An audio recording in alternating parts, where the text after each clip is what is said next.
Inilah sebabnya kami melihat yang dibutuhkan bukan hanya technicality dalam artian policy saja, tapi yang dibutuhkan adalah harus ada arah ulang paradigma pandang kita terhadap perekonomian, terhadap pertumbuhan ke depan, terhadap kualitas pertumbuhan ke depan. Karena itu kami mengusulkan dalam bayangan kami, orientasinya adalah satu kemakmuran itu sebagai satu visi. Pergeserannya dari mana? Dari fokus pada pertumbuhan menjadi pertumbuhan, pemerataan, dan keberlanjutan. Ini orientasinya. Yang kedua, pendekatan sektoral menjadi pendekatan sektoral dan teritorial. Lalu dari orientasi menyelesaikan proyek pemerintah menjadi berorientasi pada menyelesaikan persoalan yang senyatanya dihadapi oleh rakyat. Itu tadi persoalan rakyat. Saya sering sampaikan dulu ketika di Jakarta ada RPJMD, ada rencana pembangunan jangka menengah RPJMN, kalau di daerah itu RPJMD. Ini rencana pembangunan pemerintah atau rencana pembangunan Jakarta? Kadang-kadang kita di pemerintahan itu menyebutnya itu sebagai rencana pembangunan milik pemerintah, padahal sesungguhnya itu rencana pembangunan milik seluruh warga Jakarta yang harus menjadi orientasi bersama.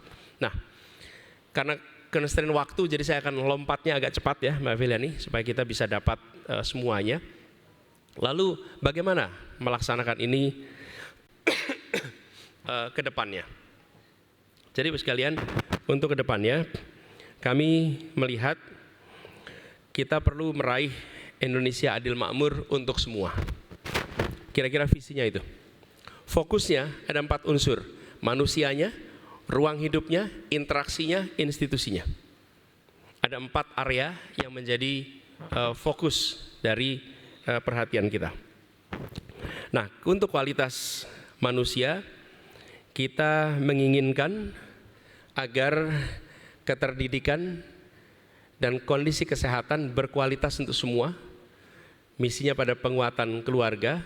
Kita berharap outcome-nya nanti adalah pengembangan kualitas manusia yang merata di seluruh Indonesia. Dan hari ini Bapak sekalian, kalau Bapak Ibu lihat struktur institusi sekolah kita, bentuknya piramid.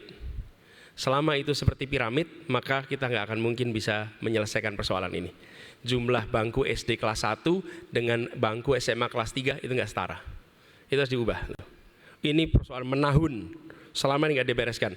Gejalanya apa? Gejalanya itu berantem kalau PPDB di tiap akhir tahun. Terus kita nggak mau menyelesaikan akar masalahnya. Akar masalahnya apa? Bangkunya kurang, simple as that. Tapi kita otak-atik jadi hilirnya, hulunya nggak setara. Nah, kemudian ruang hidup, kota desa yang saling memajukan, kemudian lingkungan hidup yang lestari dan keadilan ekologis. Dan ini artinya outcome yang kita harapkan pemerataan akses ekonomi dan pengelolaan sumber daya alam yang berkelanjutan. Ruang interaksi sama, kita misinya adalah membuat biaya hidup menjadi murah, kebutuhan pokok yang tersedia, dan itu artinya perbaikan tata niaga dengan serius, lalu pengentasan kemiskinan dengan perluasan kepastian berusaha dan menciptakan lapangan kerja yang berkualitas. Kita lihat outcome di bawahnya. Tapi yang tidak kalah penting Bapak sekalian, institusi. Institusi penting sekali. Kami melihat memulihkan kualitas demokrasi kita itu penting, mengembalikan good governance menjadi prioritas di dalam menjalankan pemerintahan itu sangat penting. Dan ini akan memberikan kepastian hukum bagi siapapun juga.